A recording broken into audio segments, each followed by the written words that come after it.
Agora, uma outra história igualmente inacreditável, difícil de engolir. O presidente da Confederação Sul-Americana de Futebol fez uma declaração bizarra, um racismo recreativo, claro, no Paraguai, falando sobre casos relacionados ao racismo no futebol que envolvem equipes brasileiras, sobretudo em competições fora do nosso país. Maurício Ferreira está aqui no estúdio, tem informações atualizadas. Ele se posicionou e pediu desculpas. Então foi um pedido de desculpa em cima de um outro posicionamento, né, Maurício? Boa tarde. É isso, Renan. Boa tarde a você, Adriana, Boa todo mundo tarde. que acompanha o Entre Nós. Ontem tivemos a cerimônia do sorteio dos grupos da Libertadores e também da Copa Sul-Americana na sede da Conmebol, em Luque, no Paraguai.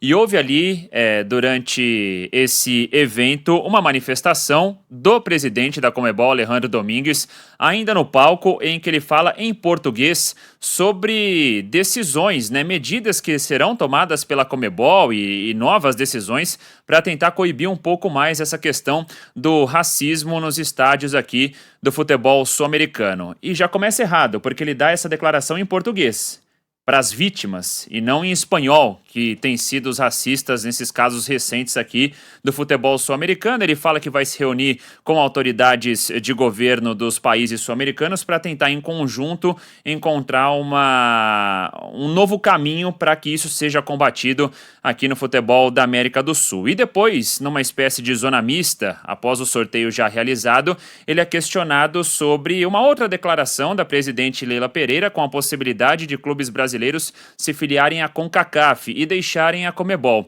E quando o Alejandro Domingues é questionado o que seria a Libertadores sem os clubes brasileiros, ele diz que seria como se fosse o Tarzan sem a Chita.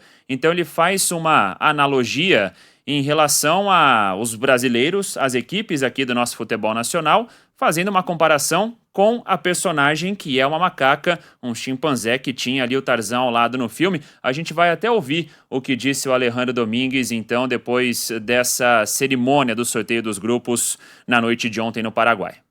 Imagina uma Copa Libertadores sem equipos brasileiros? ¿Sin qué? Sem equipos brasileiros? Eso sería como Tarzán sin chita. Impossível. É importante a gente pontuar que o jornalista faz a pergunta, ele diz não ter entendido, então ele tem um tempo fala de como é que esperar é, né? como é que é. O jornalista repete a pergunta, que é como você entende uma competição sul-americana sem o Brasil, Libertadores sem o Brasil, e aí ele usa essa expressão que foi entendida e é claramente uma expressão racista, um racismo recreativo, reiterando ofensas que são feitas nos estádios, porque é justamente esse tipo de ofensa, né? São os jogadores apontados, jogadores brasileiros, sobretudo jogadores brasileiros negros, são apontados como macacos quando estão no campo de futebol, fora do Brasil. São chamados de macacos, nas arquibancadas, gestos de macacos, Atiram oferecem banana, chamam de macacos. A pessoa pode estar jogando aqui na América do Sul, aqui dentro do Brasil, pode estar jogando na elite do futebol europeu e os jogadores brasileiros enfrentam isso. Vini Júnior é o caso. Vini Júnior é o caso. Quantas bananas arremessaram? Quantas vezes ele foi chamado de mono, né, que é macaco? Quantas vezes? Então, assim, é o escárnio, é o deboche. Assim. E ele ainda fala com um sorrisinho que está fazendo uma piada divertida.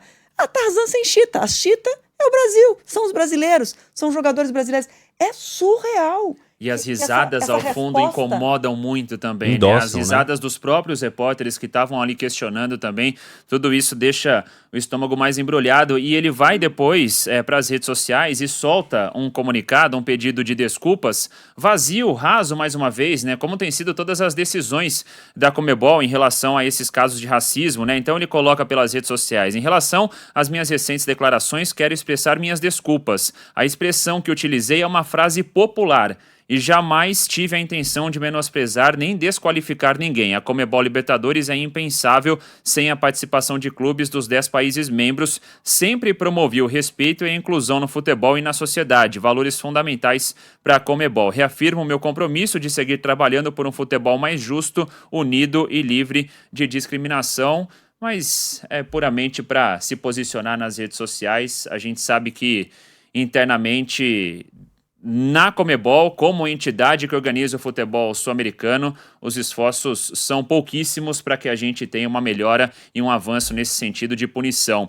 Só para a gente relembrar o caso, né, o atacante Luigi foi vítima desses atos e desses ataques racistas por torcedores do Cerro Porteño na Libertadores Sub-20, e a decisão da Conmebol como pena, como multa, foi justamente uma multa no valor de $50 mil, que para uma equipe que disputa todos os anos, basicamente, a Libertadores é absolutamente nada, é um valor irrisório, e que o clube também fizesse algumas publicações de conscientização nas redes sociais. Ou seja, na prática, não vai mudar absolutamente nada nos episódios que teremos aí pela frente ainda nessas competições sul-americanas. E eu acho que todo mundo se lembra, quem não teve a oportunidade de assistir, deve assistir a fala do Luigi depois desse ato, né? Depois desse crime, do ataque que foi feito contra ele. Quando tentaram perguntar para ele do jogo, ele muito emocionado falou assim, é sério?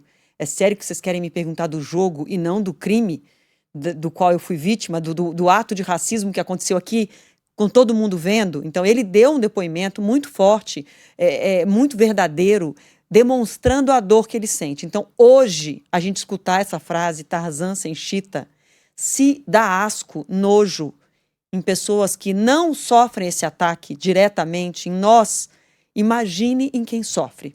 Imagine nele que sofreu e que está vendo esse capítulo horroroso hoje, dessa fala inaceitável. Imagine as pessoas que efetivamente convivem com isso no seu dia a dia, com o olhar do preconceito, com o olhar do não pertencimento, de que está sendo barrado em lugares onde as pessoas negras não são vistas como, para esse tipo de pessoa que é racista e que comete esse crime, não são vistas como humanas, né, como uma subcategoria. Então imagina quem de fato sofre isso.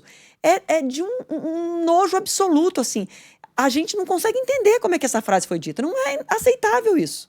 E se ele preside essa confederação que responde também, que pode falar sobre o futebol no Brasil, ele precisa entender a realidade do Brasil. A Conmebol precisa entender que esse tipo de expressão não pode ser usada para se referir a atletas brasileiros ou a participação do Brasil no campeonato. Isso não pode ser aceitável, né? E tem um outro episódio muito ruim também, que foi no domingo, justamente na final dessa Libertadores Sub-20 entre Palmeiras e Flamengo, porque a disputa foi para os pênaltis e no momento ali das cobranças, quando o Luigi foi realizar a cobrança dele, torcedores do Flamengo que estavam no estádio em Assunção, no Paraguai, começaram a ofender e chamar o Luigi de chorão.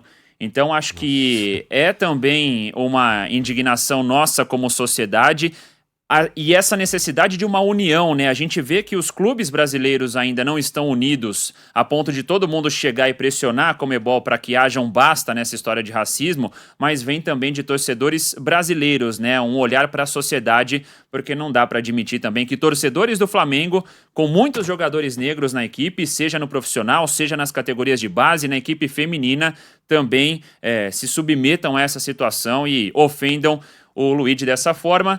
De uma certa maneira, eles acabam concordando e claro, sendo coniventes com tudo aquilo que já foi citado lá atrás pelos torcedores também do Cerro Porteño. Com certeza, acabam endossando o racismo. É a pequenez da alma, né? Você não entender que essa causa também é sua.